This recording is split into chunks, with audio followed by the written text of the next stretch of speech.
On my podcast, I open with the two questions that are becoming the most famous questions.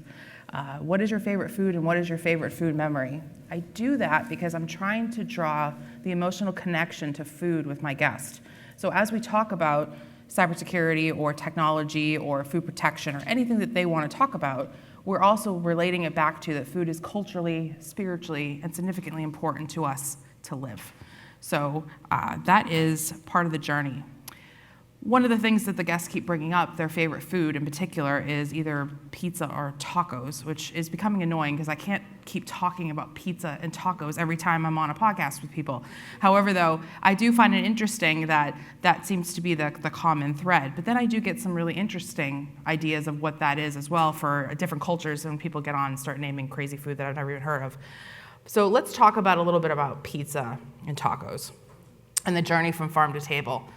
If you can think about it in your head, all the different ingredients that go into a pizza or tacos, whatever your preferred topping is, that journey is not only the food supply chain, but also a journey of making sure that food stays safe as it goes through, both on a technology front and as a food safety front. So I'm going to say food safety, food defense, and food security as food protection to blanket it, because I don't want to keep saying the three over and over again and driving you all crazy. So let's talk about food protection a little bit. It's not always what you think it is. It's not always just the person at the end of the line who's got a little dipstick and they're checking the pH and things like that. It's so much more to that. It's about protecting the packaging. It's about protecting the actual items that are coming into the factory to be produced with. It's protection on the farm level. It's making sure that the weather doesn't mess it up and drop toxins into the soil. It's so many other things that are beyond what we normally would think about, because all we do is, oh, I'm hungry, I need to eat. So cybersecurity's role in all that, because the food industry has become so innovated and so driven by technology, is what are we doing with it? Because we don't talk about it enough. We talk about oil and gas, which is great. We all know why we have to talk about that. But nobody talks about food. And nobody talks about food safety and food security and food defense and food protection and all these things that are so important to keep us alive. And also the auxiliary businesses that are around it, so like water and transportation. So this digital revolution has been really adopted and accepted within the food industry quickly. They love it because they can produce quicker and they can keep their employees safe. Let's think about robots on the line at a pork processing plant. The cutting machines are actually there not just to keep production more efficient and faster, but they're there to keep employees safe. It's less hazard to them and keeps the cost of doing business low because nobody's dying at that facility. Also, too, on top of that, it keeps people safe on another end because they're able to track the data better to understand what's happening on that line, rather than somebody who just happens to be there named Bob who's cutting meat and they don't know what's going on with that. Now we have the ability to watch that in a different way. The great thing about this innovation is the food industry is so accepting of us, actually. They want us to partner with them. They want us on their team. They want us to be there. But the problem is, because we live in our silo and because we constantly just stay in our lanes, because we're always like this on blinders, we don't see that we actually can partner with them in so many different ways. These are some shared principles. I'm sure this won't shock anybody because obviously they do audits. So risk management, traceability, transparency, continuing monitoring, and incident response. They do the same thing. But I would challenge you to start thinking about your security appliances and how that can help with a food defense investigation. So imagine if there was a foodborne illness, and usually they take about a month or more to figure out, at least in this country, to figure out what happened, really go through the whole traceability aspect. Would that data that we actually have in our security devices and appliances be able to help assist to figure out exactly what had happened? So there's cyber-physical technology now that can help detect. Maybe that can help you determine if it's a cyber incident or not a cyber incident. There's all kinds of different ways to do that. So start thinking about how you can partner along. And the same is true that they might have data that you need to understand what happened in a breach as well, or if, God forbid, anything else horrible happened. Let's talk about a little bit of a scenario. I know the cow's cute. Let's picture a dairy farm. And I am going to start busting bubbles here now. Everything is automated. Nobody milks cows by hand. It's all done by machine. I know. All your childhood dreams are gone. However, the interesting thing about this is most milk is not one cow. It's multiple cows going into one vat, if you will, I guess is what I'll say. And let's start thinking about how someone would mess with that, right? So if I was a bad actor or just a jerk who wanted to affect the food system, specifically for this milk industry, whether it's an insider or not, I could manipulate the pH of this particular milk just a little bit that it still will pass inspection by the food quality team. And I have spoken to the food professionals in that side of the house, and they have said it's really scary because the margin for error is so slim, but it's still passable that someone could damage the product, this milk product, for example, and it will still cause an illness on the other end, and nobody will say anything because it's still passed inspection for the right pH level. So you can really just make these minute, little small adjustments, and nobody's going to notice, and it pops to the public. And then all of a sudden you've got an outbreak, people are sick, possibly dying, you have a brand image issue, you have money, you have recalls, it's a mess. And if you were a mid-sized or small dairy farm, this could destroy you. All because somebody just went in and messed with data that we could have avoided dealing with because we didn't have the right tools, personnel in there, or we just didn't care, we didn't look. Or again, we were so focused heavily on production, or as I call the shiny, that we missed everything around it, which is so important. Real world examples, I'm sure some of you have heard of these, and if you haven't, I'm welcome to this little class.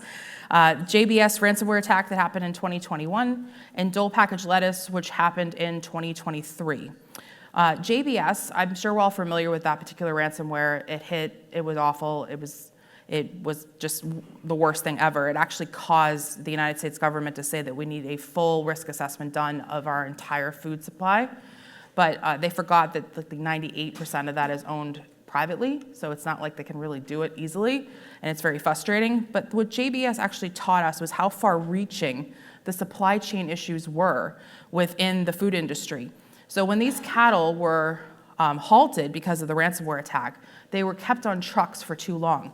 They couldn't back the trucks up and take them back to the farm because the farmer or the rancher had already, gotten rid of them. They can't go back. You can't retract that. So those cattle sat in those containers for a long time, more than they needed to. So you get stressed out meat, which starts to affect the quality of the meat, which drives the prices up and down, which isn't good either. On top of it, you got sickness. You got animals that are standing in sick, literally. And they didn't have any backup facilities to be able to transport these cattle out. So I'm not trying to wreck your dinner later, but start to think about this, right? And I realized, again, you're like, oh, well, Kristin, this is a cybersecurity conference. Why are we talking about cattle? We could have avoided that if we actually had better understanding of how that supply chain worked, especially with all the tech that we've got around it. We have things that are tracking everything. We track cows in the field. We track them when they're giving birth. Why aren't we tracking them on this capacity? And on top of that, when those cows finally got to slaughter, it was such a backup line for that those facilities that were doing it were working overtime. So you're putting employee safety at risk because they have to start cutting by hand again. So there is so many factors in this that are so frustrating to me from a food protection level and as a cybersecurity professional that we could have avoided in some capacities. Don't get me wrong, I don't know how some of this actually went down because I wasn't privy to that moment, but how do we handle a ransomware post? How do we learn from that? And I think we all know that JBS has been in the news yet again, and they're having a lot of trouble in general cleaning up from this unfortunate situation. And I believe the ransom was very high, over 10 million. Dole packaged lettuce was also a ransomware attack. It affected a region in the US, so there was no packaged lettuce at certain grocery stores. Now, I realize that most people are gonna just pick something else off the shelf because they can't get their specific Dole packaged lettuce. However, it does disrupt, right? It's a disrupt. It still causes a problem. It makes people distrust the brand, like what's going on, why isn't there lettuce here? It's almost as bad as if a recall hit and they pulled it out for Listeria or E. coli or Salmonella. It makes you just distrust the brand full stop. But the problem with Dole packaged lettuce was that they had no idea what happened and they paid the ransom. And then now they're paying out more because they've got to fix everything that was broken in the first place. As we all know what happens with ransom. But with the food industry, this can be super detrimental because some of these smaller farms are the ones that are going to get hit too. It's unbelievable the amount of supply chain destruction that happens when this type of thing happens. And again, you question people's health with it, it becomes complicated, and I feel bad for all the people who are involved in it on a cyber front and beyond. Bear with me, I'm going to make a really crappy analogy. So we're like trail mix when it comes in the food industry. I'm going to say cybersecurity is like almonds because we're, fibrous and we are, we're pretty, standard. We got our almonds. And then you have the food industry comes in, they're a little more like raisins. They're a little bit more fun and a little more exciting and things like that. But then you occasionally have like a piece of chocolate or like a chocolate covered nougat kind of thing in there, which is like the unknown factor that gets tossed in, right? And either you have to make a decision, am I going to eat that? Am I allergic to that? Or am I going to just say this is a new type of product or new type of thing? And it's being able to roll with the moment. Being able to realize that we're part of a whole. It's that holistic systems thinking, and I realize that's all very catchy right now. However, it's true. Inside of these factories is very much that holistic process. Same with agriculture. You have to remind yourself that it's people that are spending their days doing this. There's people that are very invested into this and in such a passionate way. And that is why I continue to ask the questions I do on my podcast, because I want people to relate it back to their moment. We forget how important food is. We do. It's part of our day. We move on with it. It's great. But when we go to that special dinner, or when we have a birthday, or we're saying goodbye to a loved one, or any of that kind of thing, it becomes different. It becomes important to us. And if you look at it from a significance of spiritual, it's also very important in different religions. We have to start thinking about it that way as professionals inside of this environment, rather than just this segregated silo moment. You have to be a whole unit. So skill transparency, sharing data. And I realize that's scary because we don't like to talk about things, but we have to start doing it inside this environment. Otherwise, we're putting our food at risk. I don't want to be inside of a food industry moment as a professional and realize I could have done something or more and something happened to somebody. I've talked to people on the podcast and beyond that have lost children to E. coli poisoning. And hearing those stories broke me. It really was unacceptable. And I realized that a lot of times people are like, oh, you're so extreme, it's so ridiculous, I can't believe it. If you were a nation state that wanted to attack another nation state, a lot of people think we're just going to go straight for the grid. In the US, our grid is broken up. It's very regional in some places, so it wouldn't necessarily be devastating on a whole front. But if you went straight for our water and our food, we are in big trouble because we're about 4 to 6 meals away from chaos. That means everything that's in your pantry is probably all you're going to get because the grocery store will be gone. Imagine and think about when there's a snowstorm or a major hurricane or something like that. What's the first thing that happens? All the eggs and the bread go out of the store immediately, right? It's the same idea, but it would be so much worse. And I want you all to really just take this moment and think about it. Like, what would happen if you couldn't have that birthday cake? Or what if that birthday cake hurt somebody? Or what if you couldn't get food if you knew there was going to be a problem? And I'm not trying to be a conspiracy theorist here or anything like that because, live your life. But let's think about it. So we have to go beyond a little bit. There's so much tech that's being dropped into these food companies that do you even know as a cybersecurity professional what's in there and what's not? Are you aware that everything's connected to the internet in some capacity, even on the farm field? I talked to a guest recently who was telling me that there was a robot that came onto the fields for the first time at his agricultural facility. And they treated it like it was the president. They had security guards around it with machetes. It was very crazy. And I thought to myself, that's so awesome because they were worried about their job loss, not from the robot, but if something happened to the robot, they would have lost their job. And they were really conscious of what that robot was doing in their field to make sure the crops weren't destroyed. So they were very passionate about that moment. I think we almost need to get to that place where we are so passionate about the tech that's around our food that we do more. We have to do more. We have to do better. So my call to action is, and why you really should care is, if you eat, you need to care. You are a risk whenever you step into a food facility, whether it's an agriculture or it's a transport or it's a factory, any of it, you are a risk as a human being. I do not care. I will fight you in the street for that one. But you have to take it seriously too, right? You can't just put your hands on the belt and pull off a cookie. Wait for the cookies at the break room. They're always there. They're always there. Also consider yourself more of an educator and a collaborator rather than a blocker or an annoyance or, we're just the password people or, we've got to, I have to deal with this stupid situation yet again. It's that collaboration, that constant, re-energizing it. The food protection people want us to be there. I have sat with them, they're excited. They want us to be part of this journey because for them, their strategies include cyber because cybersecurity is part of food protection. I'll say that again, cybersecurity is part of food protection because of the digitalization that we now have in the industry at the level that we have it.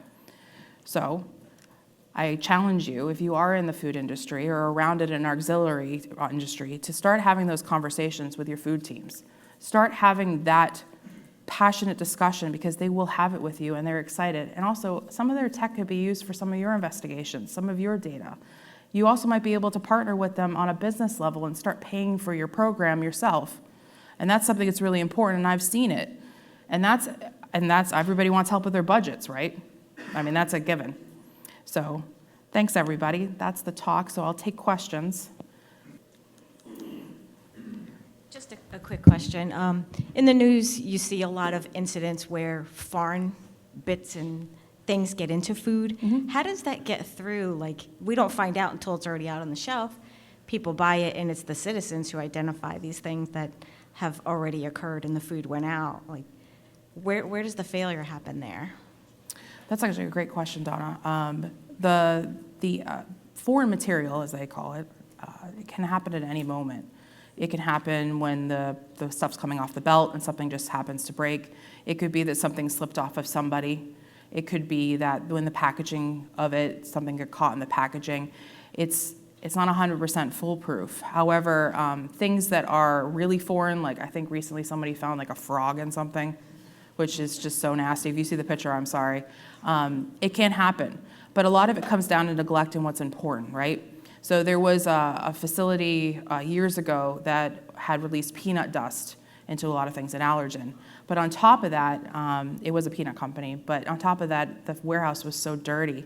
It had rats and pigeons and all the things, right? So it comes down to the ownership, the teams that are there to be doing their due diligence. I'm not saying that everybody isn't doing their due diligence, but there's obviously some really bad actors there. Mm-hmm. So ultimately, it comes down to a little bit of neglect, but also, whoops, it's not 100% foolproof.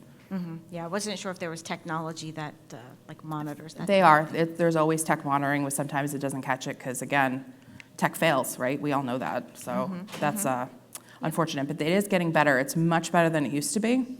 And just, be careful what you're eating sometimes. Yeah. Thank you.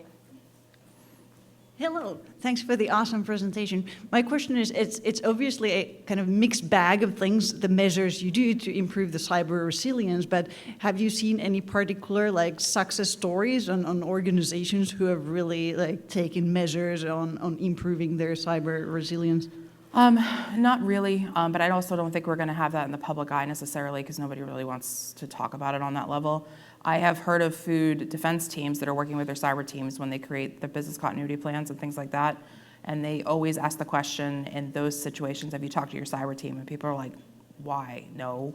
And then it opens up a dialogue. So we're really kind of at the infancy of trying to figure out how this is going to work on a collaborative effort and push forward. I'm not saying that all the companies are not doing their best. I mean, a lot of you are sitting here right now and you're from these companies and you're trying, but we need to do more. So having a larger scale conversation of the food protection side and cybersecurity working together, that's still fairly newish. And I would like to see somebody talk about it. I think there's some reporters in here that could talk about that to the general public at some point. That would be great. Wait, you guys are all just get in line. Hi, thank you for your presentation. My question really is around, do you see any specific regulation coming down the pipe? Do you see any particular adoption around any particular standard that will help normalize some of the management of this risk? I know there are people working on standards to try to work with the food industry to come up with some type of regulation because it's not heavily regulated in that regard. It is in some places, I'm not saying it's not.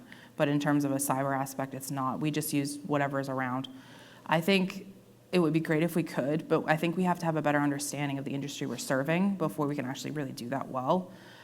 Again, they are working on things. I know that the government has some different committees that are together trying to figure this out.